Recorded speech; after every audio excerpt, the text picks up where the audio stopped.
Hello, here we are. It's a Wednesday at 1 o'clock. It's time for another Inside Music Curation. Today we've got our FMG curators, Dario Slavazza. Hey, Dario. He's our head of curation over at Feed Media Group, and Arturo Lovazzano. Hey, You have a Melanie. fancy title as well, Arturo. You want me Curation Operations Manager. Curation Operations Manager. And we're very excited today. We have a special guest all the way from Endorphinz. We have Mike Hansen. Thanks so much for joining us today. Thanks for having me, Melissa. Our first guest. In the first guest, I was going to say that, yeah. Yeah, it's very exciting. Yeah, first ever you told me that, I was like, okay, I better perform. Get ready. Well, we're here. Inside Music Curation is a candid conversation. We talk about everything music curation related. Again, we are Feed Media Group, and we work with fitness apps. We work with retail. We work with all sorts of businesses to help them bring a great music experience to their apps and to their digital experiences. And creating music for a business isn't quite the same as a personal playlist. So these guys bring real diverse backgrounds to make sure that we're creating great experiences for everyone. And today we're expanding the conversation a little bit. We want to talk about instructors and the role that they play in bringing music to the fitness world. Kind of instructors as influencers. I know that there's a lot of talk lately that fitness has become a bigger and bigger music discovery platform. And so I'm really curious to hear, some thoughts on that. And just to put it into perspective, Mike, you had some interesting stats when we talked last week about how many workouts are happening at any given time. Can you refresh my memory? Yeah, might not know exactly at the specific time, but what we do know is if you kind of think about workouts, they take place in a commercial setting, they take place at home, they take place outside. And we took some time to figure that out, and we came up with north of 20 billion workouts taking place. Digitally alone, came out to about 10 billion. So there's way more workouts taking place, I think, than some imagine. When you look just at the commercial setting of like a gym, I think it's around 6.5 billion, which is, I believe it was like 8 times more than movie theaters and airport visits alone. So there's a lot going on. When you think about that to music, it's like correlating workouts like a listen, right? And so obviously with everything that took place over the past year to 2 years, obviously there's been more of that taking place. So That's amazing. Arturo, Dario, anything that you want to note about some of the trends happening in fitness and around music discovery? Well, I mean, I think, people are spending it's where people are spending their time that discovery happens, right? And if you're spending your time in a gym or in a digital experience on your, on your bike or whatever, that's where discovery is happening. It's the same, TV viewership. If eyeballs are on the screen, then that's where discovery is happening. And so it's, really important when you hear about the numbers and how much time people are spending working out, that clearly is, an important demographic. Yeah, and I've heard you talk before. When you're curating for our fitness customers, it's not just we definitely use pop, we definitely use the hits, but it's not just that. And talk a little bit about how you guys as curators try to interweave in new music to truly make it a discovery platform and not just folks hearing the same songs. So what we do, I mean, we definitely the first thing is understand the end user from our customers and what are the demographics, and based on that, we build our radio stations or playlists for that matter. And I think for us, we always need to include, so obviously, the big hits, because that's what more people are familiar with. But I think it's important also I mean, we're part of the music industry, so I think it's very important for us also to start introducing new songs that are relevant to their workouts as well. And in that order, we can also work with our partners, our rights holder, to make sure they're also promoting their priorities, basically in the same format that like an old school terrestrial radio would have done it, right? And I think it's very important to work with your understanding the strategy of your client, and also trying to promote new artists and obviously curating for the larger audience that they have identified. Yeah. It's about striking a balance. You know, Right. you want some familiarity and comfort to then open people up to new things. If you're just throwing new at them all the time, it's sort of overwhelming. And so you want to find a place of comfort and then stretch a little bit. You know, and I think that's the important balance with introducing new music. Yeah. And not only is it about where they are, but fitness itself leads itself to a unique listening experience. Mike, you were talking about, you know, when people get going and the endorphins start pumping, like what does that mean for, you know, anything that they're absorbing, whether it's music or otherwise? Yeah, you know, I don't have the exact stat, as I kind of said before, but there's a stat that was given to me one time before. It's like when somebody's working out, they're more open to things. They're more open to internalizing that. And so it was presented to me from an advertising perspective, but the same thing would happen from a music perspective, right? The other thing that happens that I think is really important to understand is that you have their attention for a long period of time. Average time on digitals can be 22 minutes to 30 minutes of watch time or listen time at the same time. And so you have this ability where you have somebody who's completely open to their surroundings and what they're taking in and hearing, and they're doing it for long durations, right? And so many people discover music in fitness and then take it from there forward. And so I think it's a good point that the instructor has the ability, in essence, to kind of curate that and deliver that to the consumer nowadays, which is an interesting thing for the music industry to know.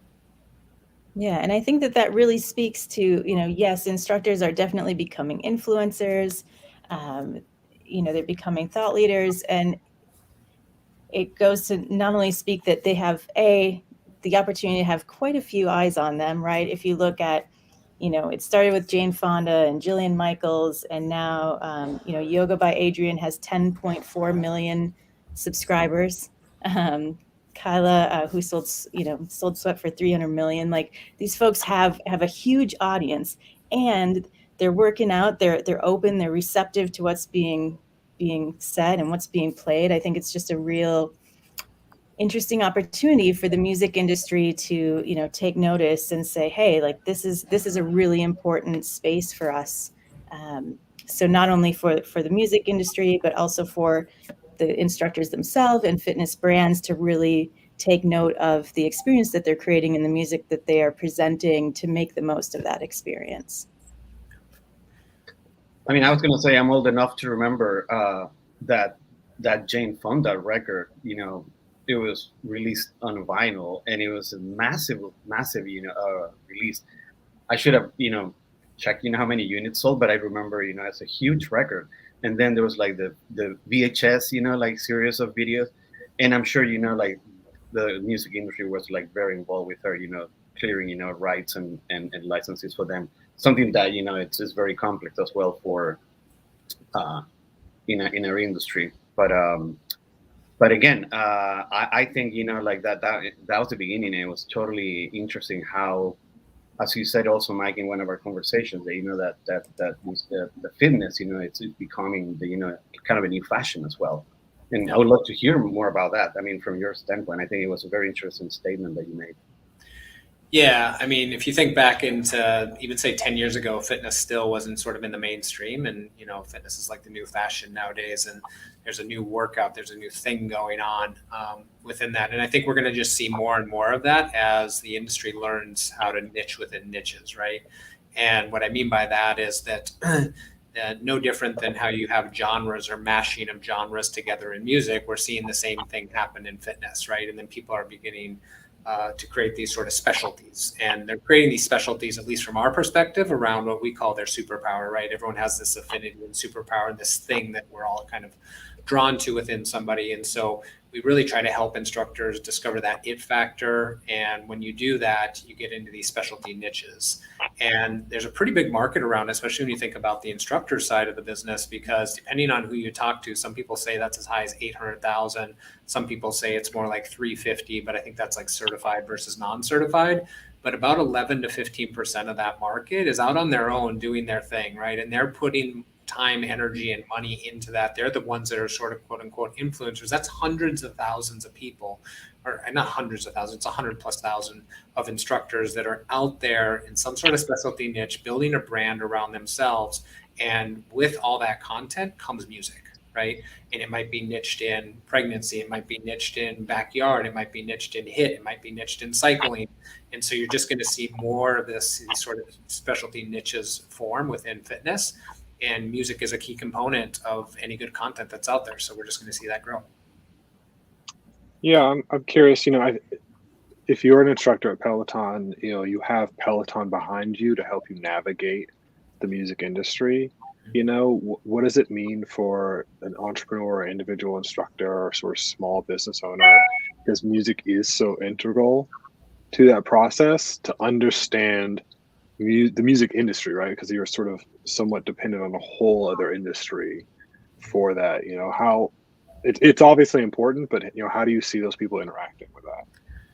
Yeah, it's still a slippery slope and obviously a double-edged sword, right? So you have a certain segment of quote unquote professionals that come from the brick and mortar business where they get away with more things and they have the ability to curate the music the way they see fit, and they bring that in and they are able to perform their classes. Nowadays, digital puts a little bit more of a spotlight on that, you have more of an ability to be seen and tracked with what you do right or wrong. And so it's an area that there's a lot of education that needs to take place. But I think even with the education, there's obviously a little bit of a divide between the business model, because some of these individuals can't afford what would be traditional way of licensing music. So there needs to be solutions to help bridge those gaps in a big, big way. And I think that at the same time, you have some people on that side of the business that just don't know, right? And if they don't know, they don't know. And they're like, I do it this way. So what's the difference over here? It's me doing my thing, right? I'm not doing anything. And I think they have true intention. I don't think any instructor that goes out there saying, I want to benefit off of this other artist's creations. They think this is how I've always done it, and I need to just have music, but the creation is what I'm doing, right? So I think there's a pure heart in what they do. They just don't understand it. Yeah, totally. I also see that I think there's a gap too between, and a jump that a lot of instructors and fitness companies make to go from production music, the sort of, pre-stamped sort of stuff, to wanting really high quality music. It's, and then the sticker shock oftentimes too, with the price jump as well. For sure. Yeah. And do you know how these instructors are working with the music industry in general? Because to your point, we see it every day. It's really hard to. That's why we exist, right? We provide a service that, for like a solo person, will be really hard to get a deal with. So I'm curious to know how are they doing this? Yeah, so illegally is one way of doing it, right? The other side is obviously royalty free. Royalty free, right? What Dario was mentioning. Yeah, and that plays out for a period of time, and then it usually comes back to like, what are my other options? Now, what else can I do? Because they built a little bit of a business around it. It's easy to sample it when you're trying to sort of start with it because there's something there. And then from the other side, I'd say it's still an unsolved issue, especially at the creator level, right? There's more solutions being created at the upper end of the market and with groups like yourself who you guys work with. But I think on the lower end of the market, it's still a very much an open market. Yeah, no, it is interesting to hear that because what Dario was saying, like all these instructors, they don't have the support like Peloton. I remember reading an article one time where I think it was the VP of content at Peloton, basically stating that all the instructors, they consider themselves like individual radio stations, and that they not only program music just to have music play in the background, they're creating experiences, right? That it matches exactly, what type of workout, and they're building, their brand around both the workout and the music that they're putting, in sync with that, which is very interesting. Most instructors will curate their own music. They'll develop their own playlists. And so, it's the question of, do I have my choreography and then go find music to match my choreography? Or similar in nature to how we edit. We lay the music first, and then we actually do the video on it, right? And so some of them take that approach because we know that when you have really good music with really good choreography or programming, and your talent's really good, like that's a winning combination. Yeah, I think that's. So once they determine they go for it, Dario. Go for it. No, it's okay. I was just to say, so once they determine what kind of music they want to use, and then they determine what kind of music they have access to, these are all layers. Any tips, Dario and Arturo, on selecting some of that music, and where do we see where do we see the most success coming from some of these soundtracks and playlists?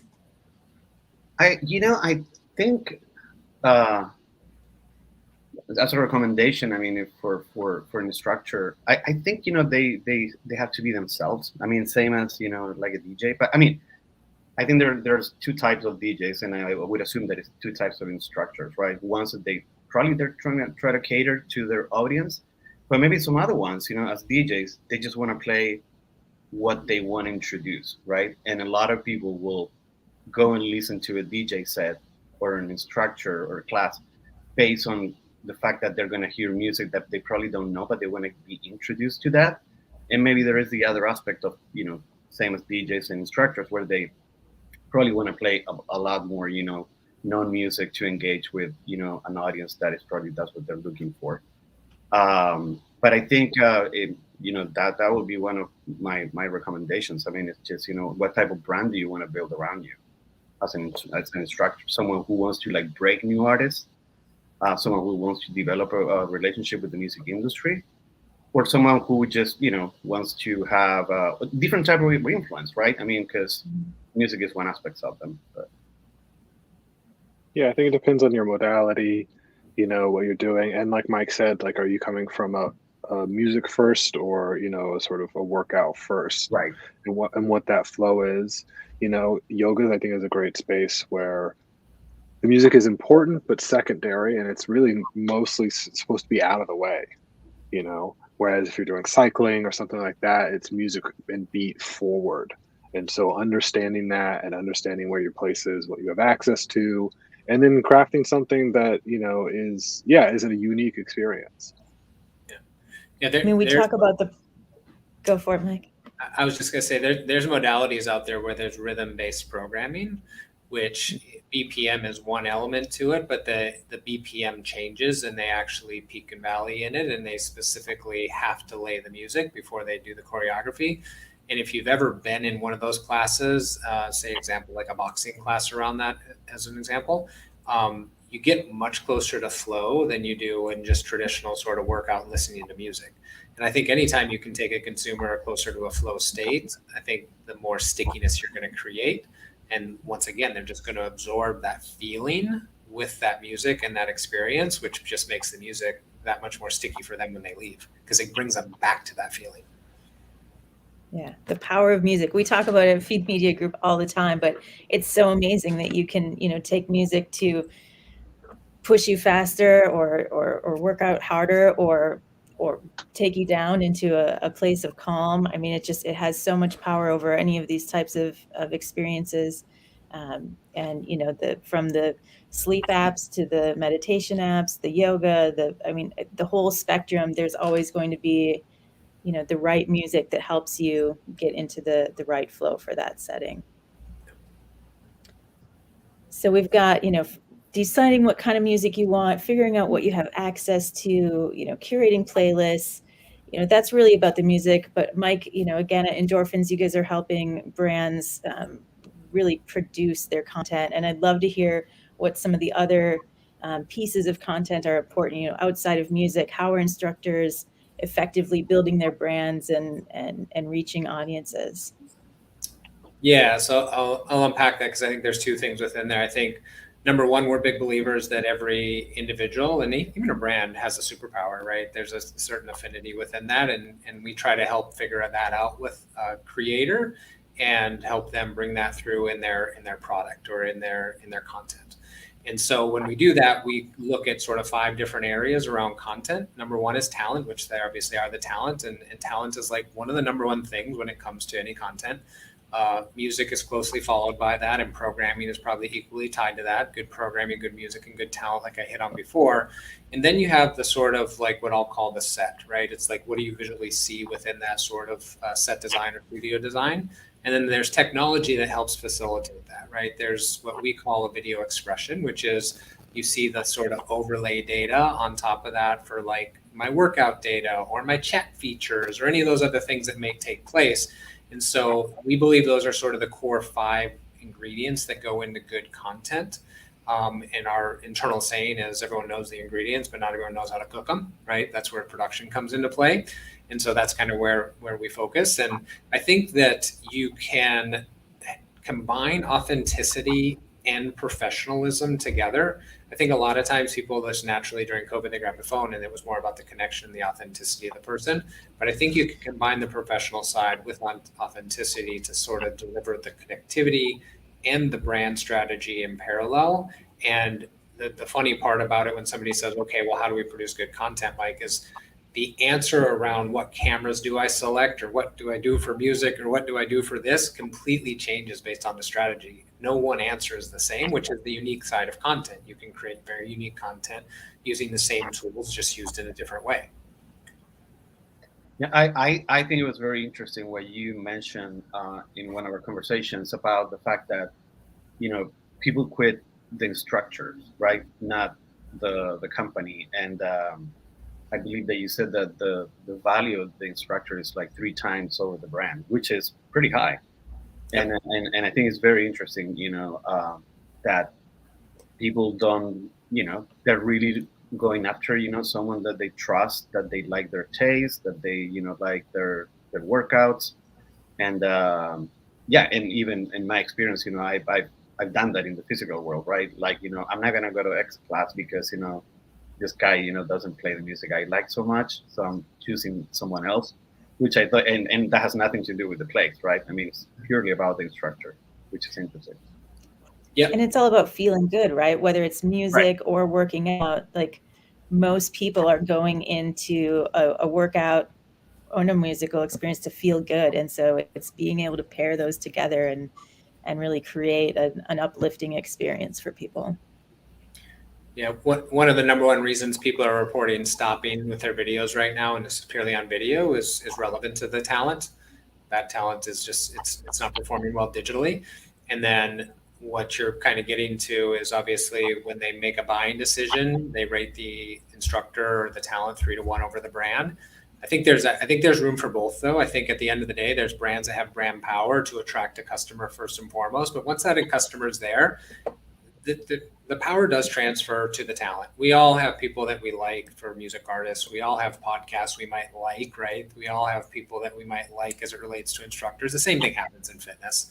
And once that power has sort of been transformed to them and they connect with that person, you know, you got to support that instructor, especially in the fitness industry. I think Melissa is frozen. Yep. Looks like it. While Melissa's frozen, Mike, you have any top recommendations for fitness instructors looking to create a better experience with music? Yeah, I think first actually is to really understand your content, right? Your strategy sort of around that. And because not one size fits all, it really honestly from the type of music they pick to whether that's licensed type music, whether that's following a protocol with like something you guys offer, or whether that's actually making your own music with somebody who can curate or not curate, but produce music for you. So I think you have to understand that in order to make that decision, which I think is really, really important.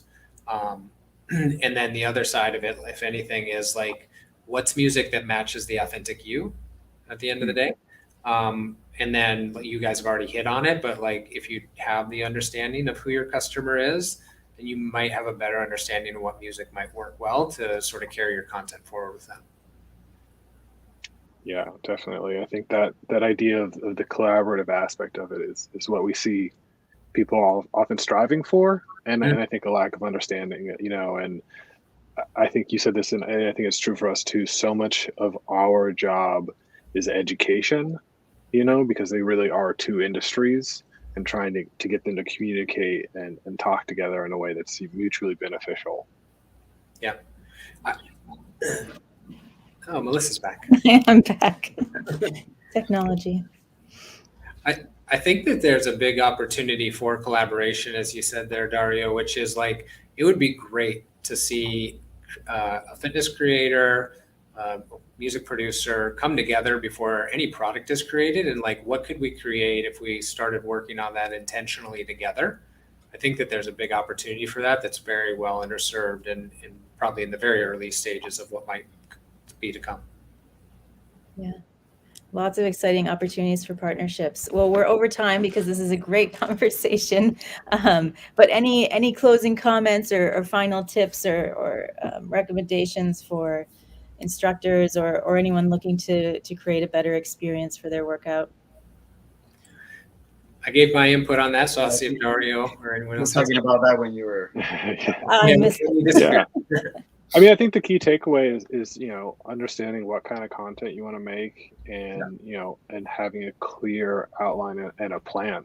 You know, there's obviously constraints when it comes to gear, when it comes to budget, when it comes to, you know, licensing, all of those things. But I think that if you have a clear goal in mind and you're able to connect with your audience first and foremost, that the rest of it sort of builds itself out. Right on. And Mike, again, you know, at Endorphinz, you guys are integral in helping folks produce this. Where should folks come to find you to learn more? Yeah, so you can find out more about the company at www.endorphinz.net. And if anyone has any questions for myself, I'm at that same URL, but Mike H at endorphins.net. Awesome. And if you're interested to learn more about curating music for fitness or integrating music into your fitness solution, you can find us at feedmediagroup.com. And thanks again for joining us for Inside Music Curation. We're here live every other Wednesday and look forward to seeing you again soon. Cheers. Thank you. Thank you.